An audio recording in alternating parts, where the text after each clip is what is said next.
마가복음 10장입니다.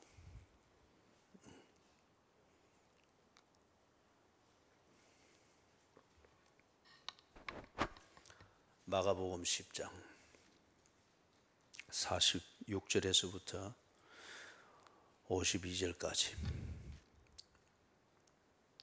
그들이 여리고에 이르렀더니 예수께서 제자들과 허다한 무리와 함께 여리고에서 나가실 때에 디메오의 아들인 맹인 거지 바디메오가 길가에 앉았다가 나사렛 예수시란 말을 듣고 소리질러 이르되 다윗의 자손 예수여 나를 불쌍히 여기소서 하거늘 많은 사람이 꾸짖어 잠잠하라 하되 그가 더욱 크게 소리질러 이르되 다윗의 자손이여 나를 불쌍히 여기소서 하는지라. 예수께서 머물러 서서 그를 부르라 하시니 그들이 그 맹인을 부르며 이르되 안심하고 일어나라 그가 너를 부르신다 하매 맹인이 겉옷을 내버리고 뛰어 일어나 예수께 나아오거늘 예수께서 말씀하여 이르시되 네게 무엇을 하여 주기를 원하느냐.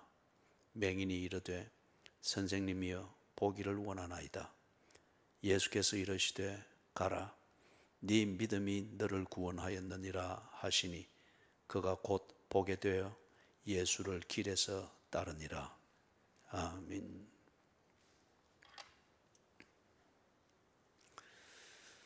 우리 고난주간 첫날 월요일날 인생이 참 불쌍히 여김을 받을 수밖에 없는 그 처지에 있는 것을 보았습니다.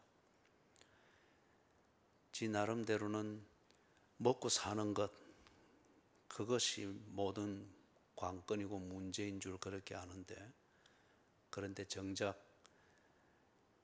인생의 전반적인 그 모습이, 그 처지가 불쌍히 여김을 받아야 될 그런 처지에 있다 하는 것을 본인 스스로는 모르고 있었습니다.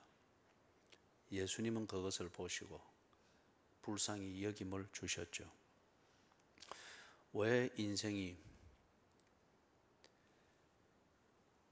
자기도 알지 못하는, 그러나 스스로도 해결할 수 없는 그 불쌍히 여김을 받는 대상이 되고 그 처지에 전락을 하는가?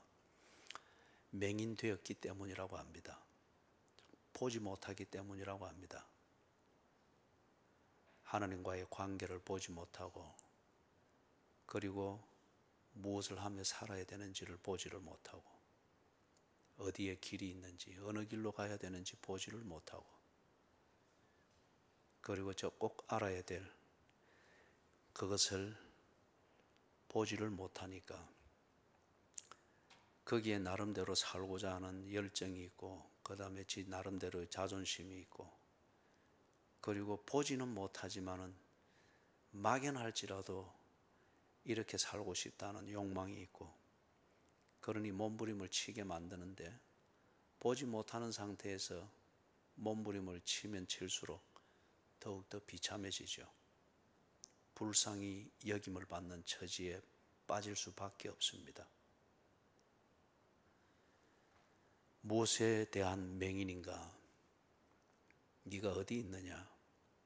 있어야 될 것을 보지를 못하는 맹인입니다. 네가 무엇을 하였느냐?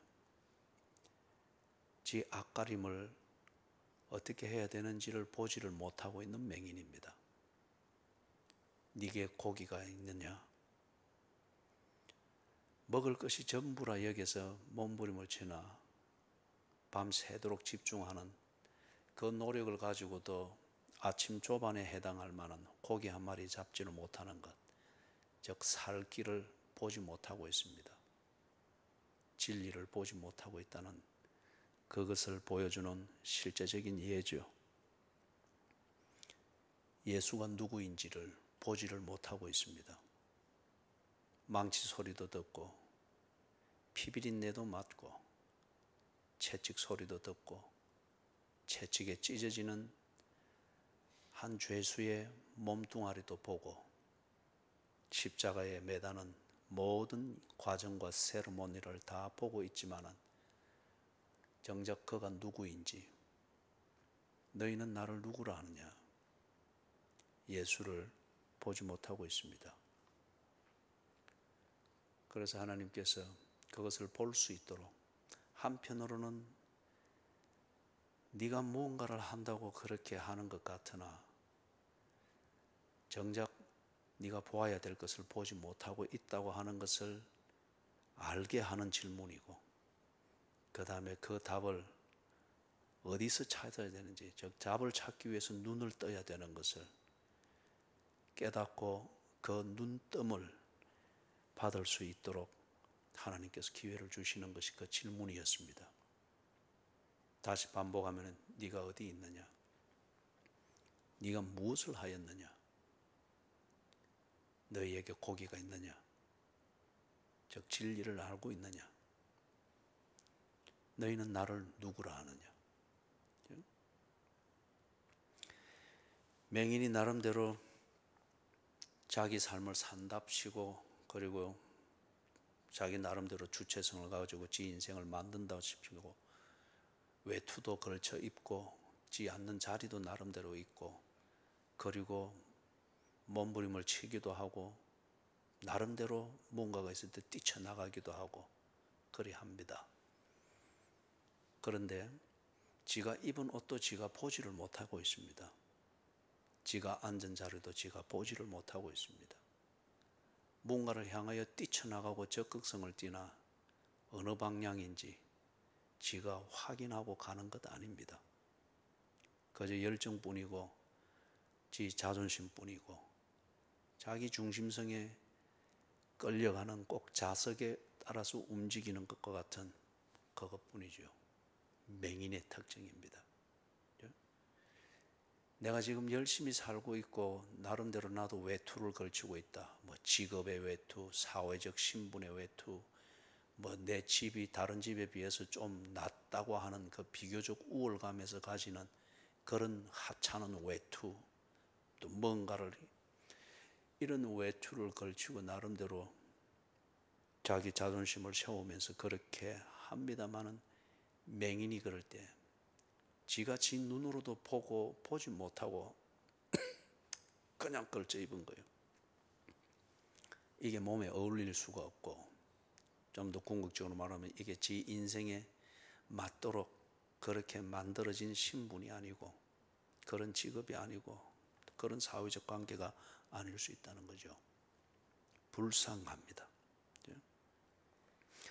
왜 맹인이 되었을까? 왜 이런 걸 보지를 못했을까? 그것을 네 가지 질문을 거쳐오는 것을 통해서 정리를 하면은 그렇습니다. 첫째는 자기 중심성입니다. 내 중심성은 내가 볼 필요가 없습니다. 이거는 내가 굳이 안 봐도 이게 나를 꽉 사로잡고 있기 때문에. 그런데 아이러니하게도 있어야 될 자리를 잃어버렸던 그 첫 번째 원인이 자기 중심성이었습니다. 그리고 자기가 원하는 그 숲속에 들어 앉아 버렸습니다. 우리는 인간의 속성이 그렇죠. 내가 원하는 자기 자아 아니면 자기의 성향을 가지고 늘 그걸 요즘 갑자기 유행이 되는 것처럼 조그마한 강아지 하나 품에 안고, 그죠? 쓰다듬으면서 그렇게 다니듯이 자기의 중심성, 자기의 자아, 이걸 언제나 만지작거리면서 그것 따라서 그렇게, 그 중심 따라서 그렇게 사는 거죠. 그리 되니 자연히 하나님께 대하여는 등을 돌리게 됩니다. 모든 관계로부터 차단이 됩니다. 이게 자기 중심성의 특징이죠. 대화가 안 됩니다. 교제가 안 됩니다. 언론이 안 됩니다. 자기 중심성입니다. 그러니 하나님과 1차적으로 단절이 딱 되니 하나님을 만나는 그 시간에 이제 숲속에 들어가서 자기 중심성을 어루만질 수 있는 그 자리로 숨어버리는 그 역설을 보게 됐습니다. 그래서 네가 어디 있느냐? 자기 중심성 이걸 못 부리게 될 때에 이게 사람을 근본적으로 맹인되게 만든다는 겁니다. 세상의 모든 종교들과 모든 철학들과 세상의 모든 자기 개발 이론은 자기 중심성을 철저히 하기 위해서 모든 것으로부터 단절시키는 그것이 골자입니다. 그렇기 때문에 세상의 기준에서 성공했다 또는 안정되다 이러면 이럴수록 철저하게 egoist, 자기 중심성의 사람이 됩니다.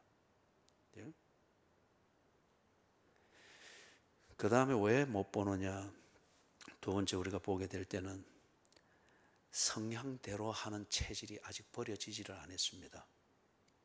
이게 하나님과의 교제를 근본적으로 단절시키는 원인이 되기도 하고, 아니면은 하나님은 믿되 하나님과의 관계는 가지고 있되 그 관계를 소중하게 여기지를 않습니다. 사는 것은 지 성향대로 삽니다. 그럴 때에 하나님과 관계를 가지고 있다는 이게 하나님께는 굉장히 모욕이 되는 거죠. 상당한 부분에 있어서 이게 정리가 될 수 있습니다. 그런데 어떤 주제가 되든지 어떤 상황이 되거나 어떤 환경을 맞이하게 되면은 그 성향대로 사는 체질이 그대로 나옵니다. 베드로와 그 제자들이, 예수님의 제자들이 3년을 지나가면서 상당 부분 성향대로 사는 이 문화가 많이 정리가 돼서 사람들이 객관적으로 볼 때는 그 사람들이 예수의 사람, 예수의 제자로 보일 정도였습니다.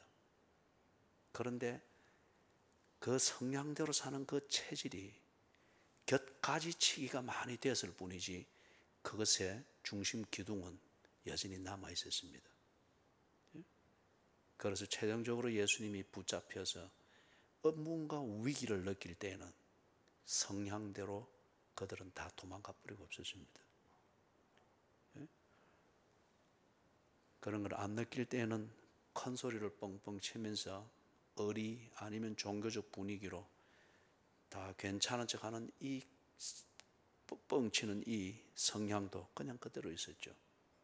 그리고 이게 성향대로 사는 체질, 많은 격가지를 쳐서 괜찮은 것 같습니다. 그리고 네가 무엇을 하였느냐 이 질문을 받을 필요가 없었지, 무엇을 해야 되는지를 알고 있는 것 같고 무엇을 해야 되는 그 현장을 보고 있는 것 같습니다.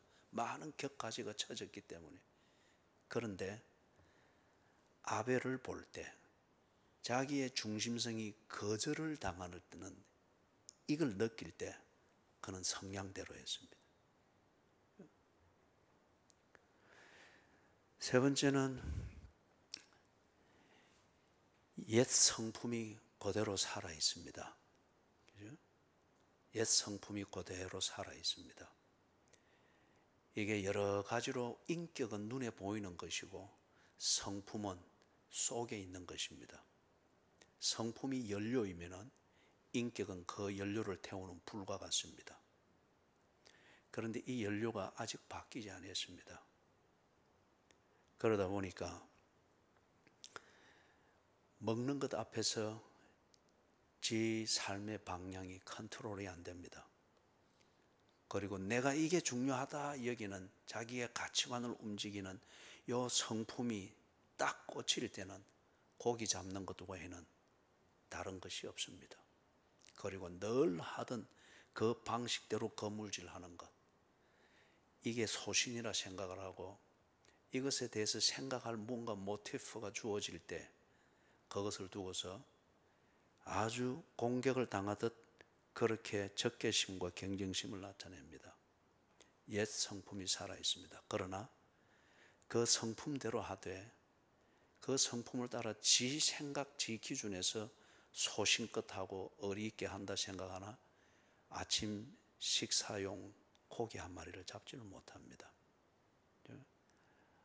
아주 사람을 초라하게 만드는 그 성품, 그 어느 하나가 버려지지를 못했습니다.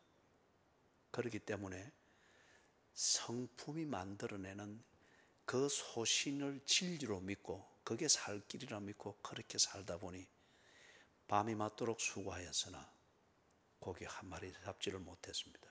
정작 아무것도 보지 못하는 맹인으로 만듭니다. 그 다음에 네 번째는 인격입니다. 성품은 속에 있는 것이고 인격은 그 성품의 에너지를 받아서 밖으로 드러나는 것이죠. 그런데 이 인격이 뭐냐, 뭘 말하고자 하는가 하면은 부끄러움을 모릅니다. 내게 익은 그대로 어느 부분에 있어서는 도덕의 옷을 입고 이래 다듬고 합니다만은, 그러나 어느 부분은 절대 바꾸지를 않습니다. 그것 때문에 맹인이 되는에도 불구하고 그 부분에 있어서는 수치를 모릅니다. 부끄러움을 모릅니다. 그걸 당당하게 여기면서 그렇게 지냅니다. 그렇기 때문에 그걸 건드리면은 용에게 영린이 있듯이 그런 사람에게 그게 영린이 됩니다. 그래서 이것을 고쳐라. 그렇게 할 때 어머니일지라도 26살짜리 그 아들이 얼굴에 펀치를 날렸다 그러죠. 미국에서 화장지 아껴 써라 그 말한다고. 그죠? 펀치를 날려서 경찰에 잡혀갔다 그렇게 말하죠. 그 인격이라는 그 부분 영린과 같습니다. 용도 이걸 건드리면 용이 그거 한다 하잖아요. 그래서 사람들이 이 부분이 정리가 안 된 그 부분에서 이걸 건드리면은 그거 부끄럽지 않나? 그걸 고쳐야지. 그게 돼야 뭔가 하나님과 교제가 되지. 그럴 때에 오히려 그 부분에 대해서 부끄러움보다는 영린처럼 건드린 것에 대해서 이게 맹인입니다. 26살짜리 아들이 화장지 아껴 써야지 하는 그 말에 어머니 얼굴에 펀치를 날리는 것은 열정은 있지만은 맹인이지 않습니까? 어느 부분이 되니까 어머니도 못 알아볼 정도의 맹인이 되어버리는 거예요. 네 가지였습니다. 우리가 네 개의 질문을 다루었던 거기에 암시되어 있는 그런 요인들이었습니다. 자기중심성, 성량대로 하는 체질, 많은 부분 격가지가 쳐졌지만은 여전히 꼭 불교에서 수련을 하듯이 수교에서 하는 그거는 다 격가지를 치면서 꼭 자기 자아에 더 단단해지는 이거잖아요. 그죠? 성량대로 하는 체질. 옛 성품 중 뭔가가 버려지지 않았습니다. 안에 잘못된 연료가 타고 있으니까 겉은 다듬었으나 늘 연기가 나고 악취가 납니다. 그 부분에 가면 딱 그리 됩니다. 안 보입니다. 인격. 사는 자기를 관리하는 그 모양새, 그 중에 어느 부분은 절대 버리지를 못합니다. 그리고 그것을 오히려 잘못되었다고 지적을 당하는 느낌을 받으면은 아들이 엄마의 얼굴에 펀치를 날리듯 그게 그 사람의 영린입니다. 그러니 맹인이 되어 있습니다. 예수께서 이 소경 바디메오를 부르셨습니다. 소경 바디메오를 부르시듯 지금 이 맹인된 인생을 부르신단 말이에요. 어떻게 우리를 부르실까요? 복음을 듣고 있다는 이게 우리를 부르시는 겁니다. 성경을 읽고 예배를 드리고 십자가를 보게 하는 것, 우리를 부르시는 겁니다. 십자가를 보며 십자가를 생각하며 그 십자가에서 예수가 무엇을 하셨으며 왜 그래 하셨는가, 이걸 생각하게 하고 듣게 하고 고민하게 하고 예수께서 소경 바디메오를 부르듯 소경된 우리를 부르시는 겁니다. 한 가지를 더 예를 들면은 지금과 같이 이 고난 주간을 지나, 이거는 교회같이 교던 아름다운 전통입니다.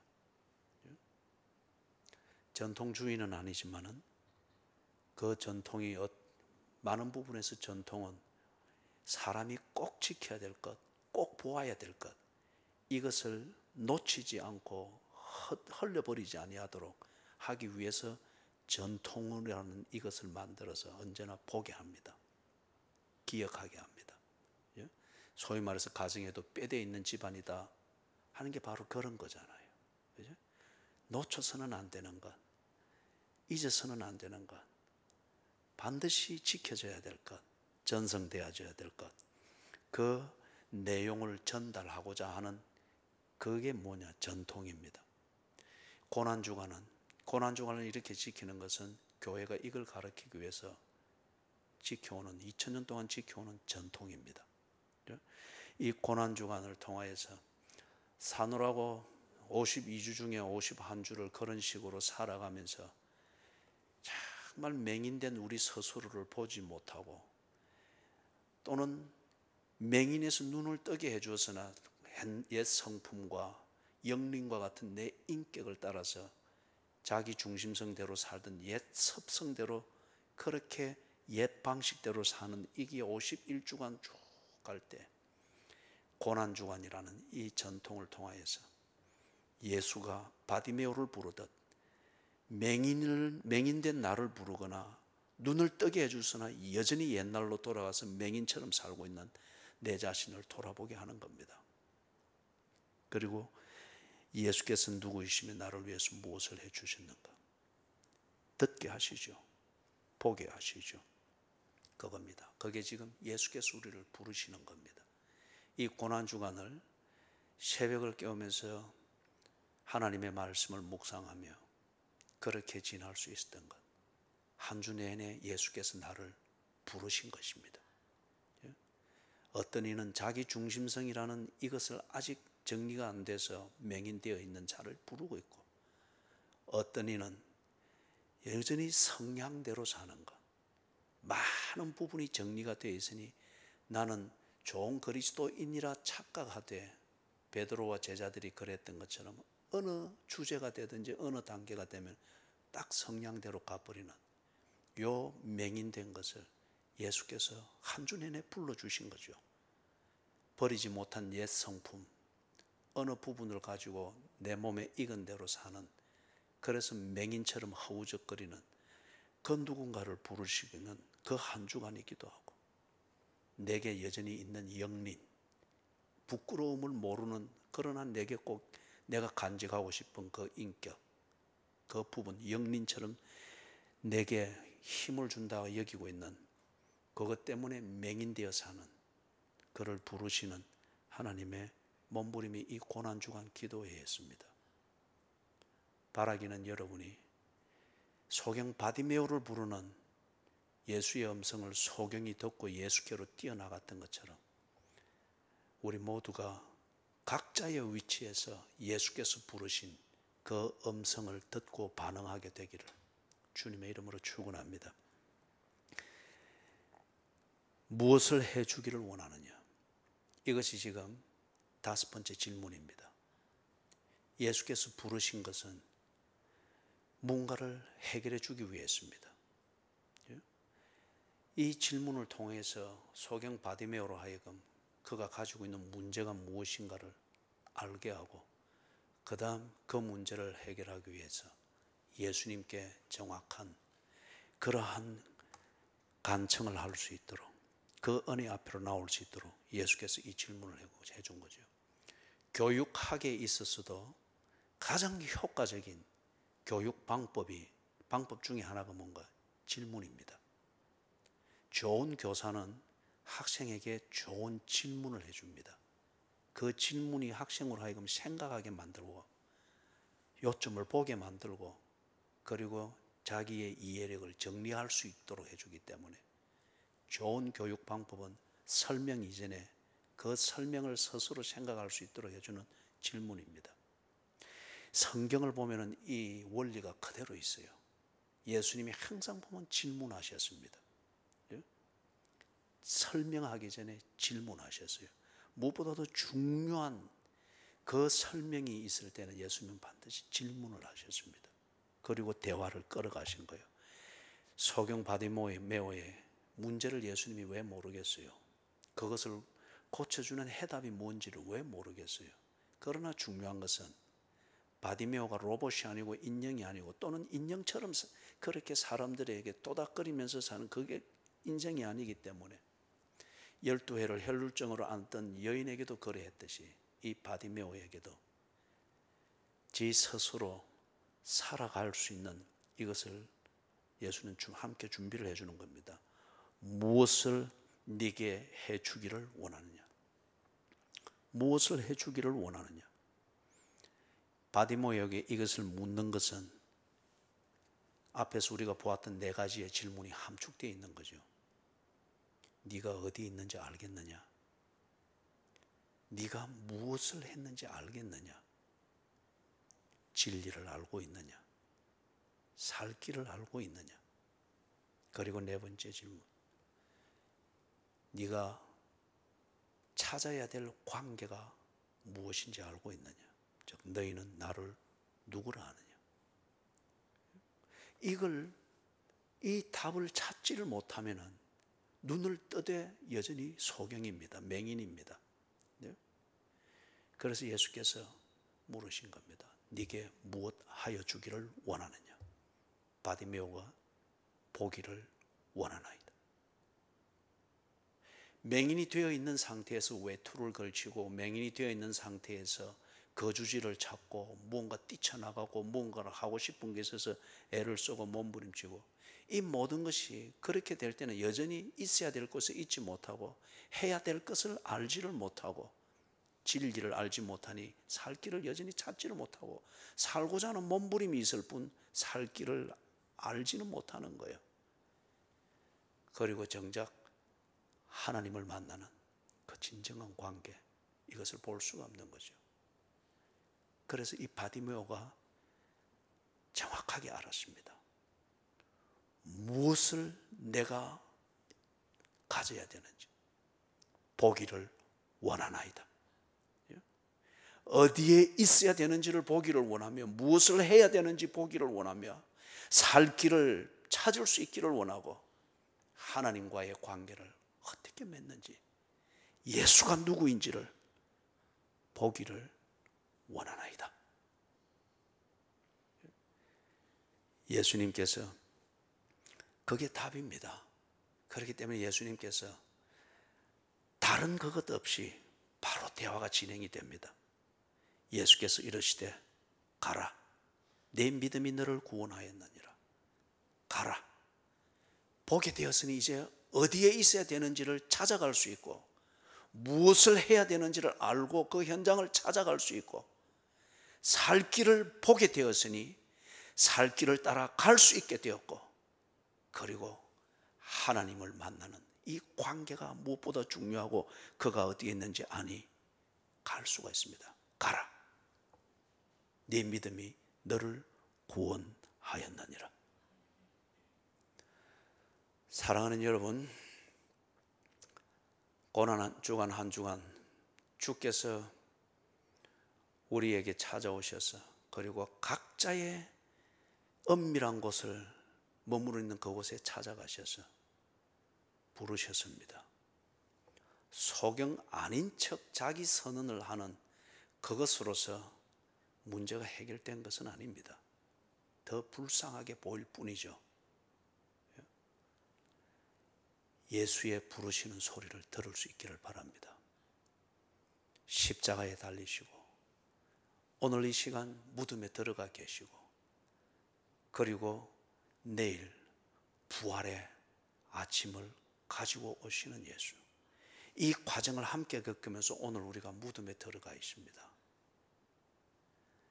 왜 죽으셨는지, 왜 무덤에 들어가셨는지, 그것을 왜 고난주간을 통하여서 나로 하여금 곱씹어보고 생각하게 하고 다시금 고민하게 하시는지, 주께서 바디메오를 부르듯 나를 부르시고 그리고 내 눈을 열어 보게 하기 위하여서 내가 네게 무엇하여 주기를 원하느냐, 예수님의 이 질문을 들을 수 있는 토요일이 되기를 바랍니다.